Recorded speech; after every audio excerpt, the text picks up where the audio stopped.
नमस्कार, स्वागत है आप सबका राजनीति के इस अखाड़े में। मेरा नाम है अजय सेतिया। मित्रों, भारतीय जनता पार्टी ने दिल्ली में बम्बारमेंट शुरू कर दी है। एक दिन में 40 जनसभाएं, अमित शाह का रोड शो हुआ और रैली भी हुई। योगी आदित्यनाथ की 3 रैलियां हुई, नायब सिंह सैनी की भी 3 रैलियां हुई। मध्य प्रदेश और राजस्थान के मुख्यमंत्री भी रैलियां शुरू कर चुके हैं। मोदी बुधवार को रैली करेंगे। ना करते राहुल गांधी भी मैदान में कूद पड़े हैं, लेकिन वह अभी भी मोदी पर ज्यादा और केजरीवाल पर कम हमले कर रहे हैं। फिर भी उन्होंने शीश महल का मुद्दा उठाकर केजरीवाल को घेर लिया है।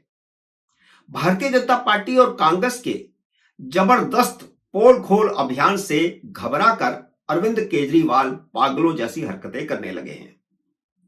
अब उन्होंने नया आरोप यह लगा दिया है कि हरियाणा ने दिल्ली को भेजे जाने वाले यमुना के पानी में जहर मिला दिया है, जिसे दिल्ली की जनता पीती है। दिल्ली जल बोर्ड ने उसे पकड़ लिया, उस जहर को पकड़ लिया और बॉर्डर के अंदर नहीं आने दिया, वहीं पर रोक लिया। और अगर वह पानी अंदर आ जाता तो दिल्ली में न जाने कितने लोगों की मौत हो जाती। वे आगे कहते हैं कि हरियाणा की भारतीय जनता पार्टी की सरकार ने पानी में ऐसा जहर मिलाकर के भेजा है कि दिल्ली के वाटर ट्रीटमेंट प्लांट में भी उसकी सफाई नहीं हो सकती। इससे पहले कि केजरीवाल के इस बयान पर दिल्ली में हिंसा फैलती, दिल्ली जल बोर्ड ने केजरीवाल के बयान को झूठ का पुलंदा कहकर नकार दिया। क्या मूर्खतापूर्ण बयान है। क्या नरेंद्र मोदी, जेपी नड्डा और हरियाणा के मुख्यमंत्री नायब सिंह सैनी ने खुद जाकर के रात के अंधेरे में यमुना के पानी में जहर मिलाया होगा? कितनी गैर जिम्मेदाराना बयानबाजी है। इससे पहले केजरीवाल ने कहा था कि मोदी और अमित शाह मेरी हत्या करवाना चाहते हैं, इसलिए पंजाब की सुरक्षा हटा ली गई। उससे पहले जेल में मारने की साजिश का ड्रामा सारी आम आदमी पार्टी कर रही थी। अब दिल्ली में सारी जनता को ही मारने की साजिश का आरोप लगा दिया। केजरीवाल के राजनीति में आने से पहले भारत में इस तरह की घटिया राजनीति की कोई कल्पना तक नहीं कर सकता था कि कोई सरकार दूसरे राज्य की सरकार पर नरसंहार करवाने की साजिश का आरोप लगा दे। ऐसा कभी किसी ने सुना? कहीं नहीं होता ऐसा कभी हुआ ही नहीं था। सभ्य ढंग से राजनीति होती थी। केजरीवाल ने यह कहानी तब गढ़ी जब मंगलवार को नायब सिंह सैनी दिल्ली में भाजपा की रैलियों को संबोधित करने आने वाले थे। और आपको पता है कि दिल्ली में पश्चिम क्षेत्र में जहां जाट बसे हैं, जहां हरियाणवी दूसरे ओबीसी के लोग बसे हैं, वहां पर हरियाणा के मुख्यमंत्री का निश्चित रूप से अच्छा प्रभाव है। और वह सारा इलाका पिछली बार आम आदमी पार्टी जीती थी, इस बार पासा पलट रहा है। क्या यह उनके खिलाफ नफरत फैलाकर, यानी हरियाणा के मुख्यमंत्री के खिलाफ नफरत फैलाकर उनके दिल्ली में आने से पहले उन पर हमला करने की साजिश है? भाजपा का नाम लेकर आरोप लगाना क्या भाजपा कार्यालय पर हमला करवाने की साजिश नहीं है? क्या केजरीवाल हार से इतना डर गए हैं कि दंगे करवाकर चुनाव टलवाना चाहते हैं? नायब सिंह सैनी ने नरेला में रैली को संबोधित करते हुए कहा कि केजरीवाल को झूठ के सिवा कुछ नहीं आता। झूठे वायदे, झूठी बातें। उन्होंने कुछ जायज सवाल भी पूछे हैं। उन्होंने केजरीवाल से पूछा कि जहरीले पानी से कितनी मछलियां मरी, यह कब की घटना है, कब पानी रोका गया और कैसे रोका गया। अब दिल्ली जल बोर्ड ने बॉर्डर पर पानी कैसे रोका? केजरीवाल पिछले 10 साल से इसी तरह के अनर्गल बयान देते आ रहे हैं, लेकिन अब तो हद ही हो गई। कोई राजनीतिक पार्टी का नेता एक चुनी हुई सरकार पर पानी में जहर मिलाकर नरसंहार करने का आरोप लगा रहा है। इस तरह की घटिया अफवाहें फैलाते हैं और खुद को राष्ट्रीय पार्टी का संयोजक कहते हैं।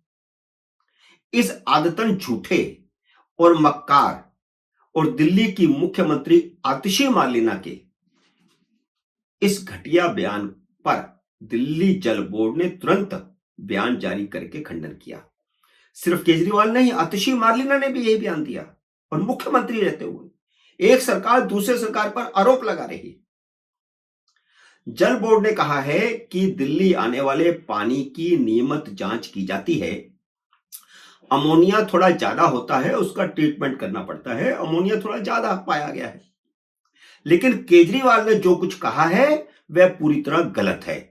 कभी भी हरियाणा से आने वाले पानी को रोका नहीं गया। तो ये केजरीवाल ने कहा है ना कि बॉर्डर पर ही रोक लिया, नहीं तो न जाने कितने लोग मर जाते। तो जल बोर्ड ने कहा है ऐसा कुछ नहीं हुआ, पानी रोका ही नहीं गया। और इसी पर ही नायब सिंह सैनी ने सवाल उठाया था। इस पर बेशर्म मुख्यमंत्री आतिशी मार्लेना ने गर्दन को हिला हिला करके कहा कि जल बोर्ड ने उपराज्यपाल के दबाव में आकर के बयान जारी किया है। मार्लेना को क्या इतना भी नहीं पता कि जब आचार संहिता लग जाती है तो सरकार का हर अधिकारी चुनाव आयोग के अधीन होता है। केजरीवाल ने यह बयान देकर के साबित किया है कि घटिया और झूठे बयान देने में उनका कोई मुकाबला नहीं कर सकता। राजनीति में झूठे वायदे किए जाते हैं, लेकिन झूठी बयानबाजी नहीं होती थी। या झूठी बयानबाजी हो रही है। वह अफवाह फैलाकर दिल्ली की जनता को गुमराह करना चाहते हैं, जो मॉडल कोड ऑफ कंडक्ट का भी उल्लंघन है। अफवाहें फैलाना मॉडल कोड ऑफ कंडक्ट का उल्लंघन है। उस पर उनके खिलाफ एफआईआर दर्ज होनी चाहिए और निश्चित रूप से चुनाव आयोग करवाएगा। कांग्रेस के नेताओं अजय माकन और संदीप दीक्षित ने भी केजरीवाल पर अफवाह फैलाने के आरोप में कार्रवाई की मांग की है। संदीप दीक्षित ने तो यहां तक कहा कि केजरीवाल के खिलाफ एफआईआर दर्ज करके उन्हें तुरंत गिरफ्तार किया जाना चाहिए और आम आदमी पार्टी के प्रचार पर तुरंत रोक लगनी चाहिए, क्योंकि वह अफवाहें फैलाकर दंगे करवाने की साजिश रच रहे हैं। भारतीय जनता पार्टी की ओर से भी निर्मला सीतारमण की रहनुमाई में एक प्रतिनिधिमंडल चुनाव आयोग को मिला, जिसमें हरियाणा के मुख्यमंत्री नायब सिंह सैनी भी थे।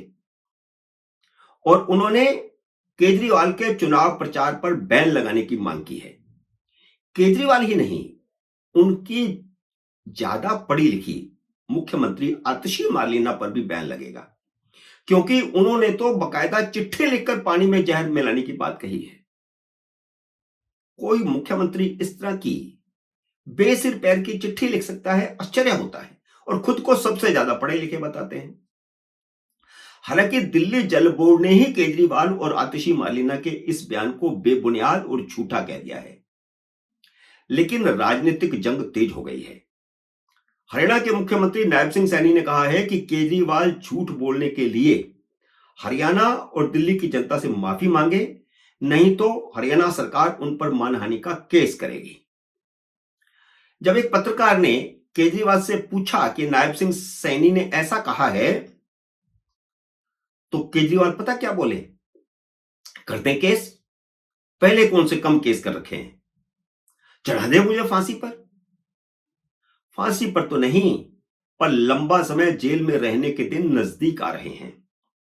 जैसे अपील के बावजूद 2015 की तरह देश भर से आम आदमी पार्टी के नेता कार्यकर्ता दिल्ली में चुनाव प्रचार करने के लिए नहीं आए, क्योंकि उन्होंने केजरीवाल का रंग देख लिया है।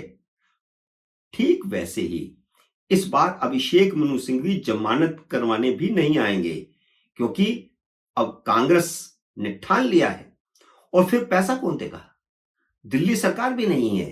पहले सारी फीस अभिषेक मनु सिंघवी की दिल्ली सरकार की तरफ से दी गई थी, क्योंकि वह मुख्यमंत्री थे और वह दिल्ली की मुख्यमंत्री पद से इसीलिए जेल में रहते हुए इस्तीफा नहीं दे रहे थे, क्योंकि उस समय अभिषेक मनु सिंघवी उनकी पैरवी कर रहे थे दिल्ली सरकार के वकील के नाते, और उसकी फीस दिल्ली सरकार ने दी थी।